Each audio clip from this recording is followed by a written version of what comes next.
because of the way he's been kind of banged around. Yeah, he didn't throw much last week. We gave him time off, did some run stuff, but then yeah, he's been good this week. So it's been back normal, everything. So nothing really different than before. So the bye week helped him. Mickey said he wants to get the run game going. Obviously, not asking you to give away the game plan, but what are some things you think you guys can get going over the last 5 games? Well, just stay more balanced and just keep getting better, which we have with the health issues. I think we're better up front, from the Purdue game, but it's a combination. So score dictates a lot of what you have to do. So, and we just got to mix and match and stay on point, and can't miss some of the big plays we did in the Purdue game. Were there some runs in that game where maybe things could have hit if one thing had changed? Yeah, yes and no. We could have thrown the ball better, could have run it better. So, we need another touchdown. So didn't score enough points. What's been your perspective on why it's come together as well as it has for Trey in the last couple games? Well, we missed him a lot early in the year. He was open a lot of times, so it's just timing. It's just system's not. It takes time. And I probably tend to lose my patience because being in a place for 3 years and you build it up and things that seem easy, some of the things that Kenny did with Jordan are some of the same stuff that we're doing. It just takes time. Which some of those things that we missed at Purdue we worked on, and you like to add new plays because the defense doesn't.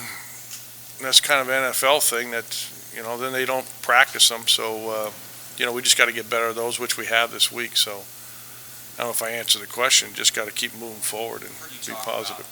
The importance of having that wide receiver one and what Jordan did for you last year, and how essential that was in the offense.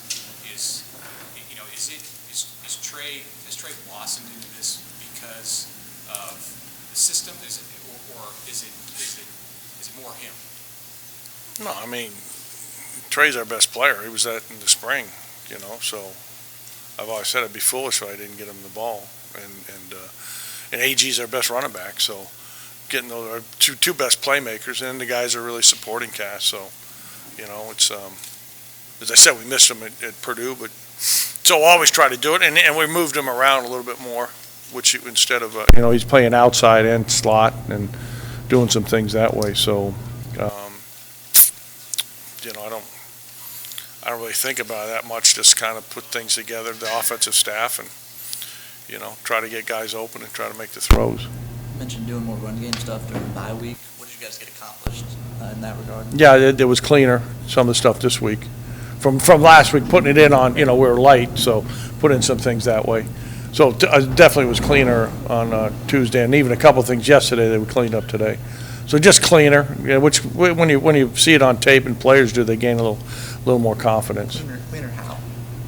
Well, it might be one guy missing. A lot of times in the run game, it's one guy with his footwork and fundamentals and things like that. So things trying to gear it to our strengths.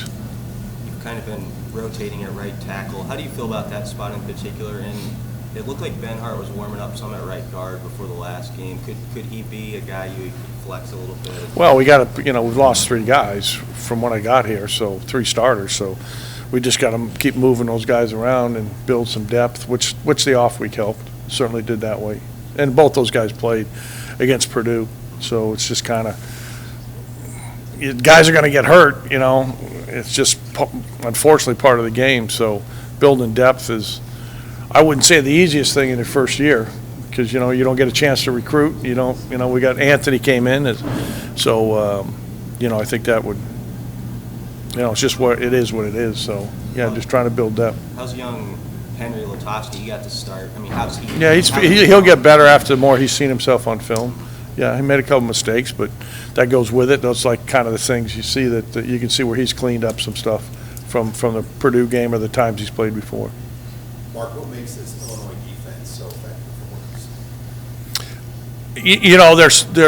I think they've bought into their their plan on defense, which they're going to play man-free, and they're going to be aggressive. You can see how they gain confidence throughout.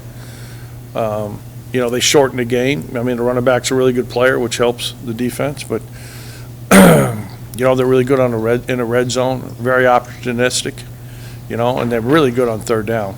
Probably that's the biggest thing, 2 to 8 or something like that. I don't know what statistically, but I've looked at it all, and they kind of run well in the back end, but they take care of third downs and then hold on to the ball, so you don't see this number of plays. Indiana was the one team that probably, I think, had around 80 plays. Everybody else has been 42, 43. Like anything, it comes, we got to be really good on third down to get three more downs. That's where that third down and to get in manageable situations. But they can rush the passer. They play the run well, and Brett's done a good job. So I've known Brett a long time and had a plan, and it's kind of come through for him. How well have you guys matched opponents' physicality up to this point? Mickey Joseph mentioned yesterday needing to do that over the last 5 weeks. How well do you think you guys have done so far, and how far do you have to go? I don't. To me, it's about scoring points. I mean, I don't think anybody comes after the game and says, geez, we were more physical, or whatever. Say they have a scoreboard for a reason. I haven't seen any tab on physicality up there. So that's what it comes down to. If that's part of it, yeah. So, but the beauty of football is we don't have any idea how the game's going to play out, and we may think we do, but we don't. And so you just got to see what you have and what they have, and make some adjustments and go from there. So, which I think the farther along we go, the extra week helps with some of the stuff that way. If / when teams start bracketing trade, how would that change the philosophy, or what kind of opportunities that present for other guys? Some of that will come through probably. I don't know. They last year, part of the thing at the end, they would do things with Jordan, but we might see it this week because they had an extra week. With 1 week time, you don't see it that much in college compared to the NFL. So we got other good players. Trey. Mark has come on. Ollie's had a 100-yard game that way. Travis is healthy, so then you got to find the guy that's got the single coverage. One or two more. Where'd you cross paths with Brett for the first time? Where did you? A long time. I think he was at Iowa when I was head coach at UMass, and we recruited Florida together. And then he was at Kansas State when he was a coordinator. Or when I was a head coach at UMass, we played Kansas State, and in Wisconsin. We just kind of used to see each other a lot that way. So really good coach, good man.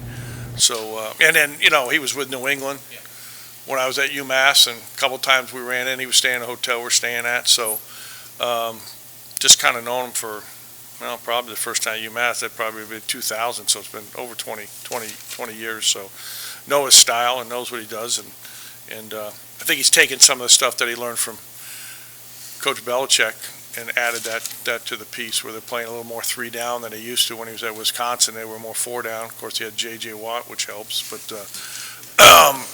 But they brought those things in and got a lot of respect for him. All good. Okay, great. Good.